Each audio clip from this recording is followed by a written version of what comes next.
গাবতলী স্থায়ী গরুর হাটের ইজারা বাবদ ঢাকা উত্তর সিটির পাওনা 2 কোটি টাকা জমা না দিলে আবারও দরপত্র আহ্বান করা হবে। সকালে খিলগাঁও এলাকায় এক অনুষ্ঠানে সাংবাদিকদের প্রশ্নের জবাবে একথা বলেন ডিএনসিসির মেয়র আতিকুল ইসলাম। 18 বছর পর গাবতলী হাটে ইজারা নতুন করে পান মনোয়ার হোসেন ডিপজল। 22 কোটি টাকা পাওনার মধ্যে 20 কোটি টাকা পরিশোধ করলেও এখনও 2 কোটি টাকা পরিশোধ করেননি তিনি। ডিএনসিসি সূত্র বলছে, আগামী বৃহস্পতিবারের মধ্যে টাকা পরিশোধ না করলে আবারও দরপত্র আহ্বান করবে সিটি কর্পোরেশন। এরই মধ্যে হাটের দখল বুঝে নিয়েছে ডিপজলের প্রতিষ্ঠান। নিয়মিত হাসিল আদায়ও করছেন তারা, তবে উত্তর সিটি বলছে এখনও তারা কাউকে হাট বুঝিয়ে দেননি। বিকাশে কম খরচে ক্যাশ আউটের লিমিট বেড়ে 50,000, প্রিয় এজেন্টও 2টা।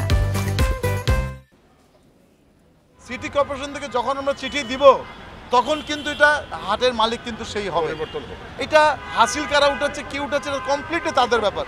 সিটি কর্পোরেশন তাদেরকে যখন বুঝাই দিবে, আমরা এখন পর্যন্ত তাদেরকে অফিসিয়ালি কিন্তু বুঝাই দিই নাই, কারণ এখনও যে 25 বা 26 কোটি টাকার মধ্যে 2 কোটি 30 লাখ টাকা বাকি আছে এবং তারা বলেছে যে সময়ের মধ্যে তারা টাকাটা দিয়ে দেবে।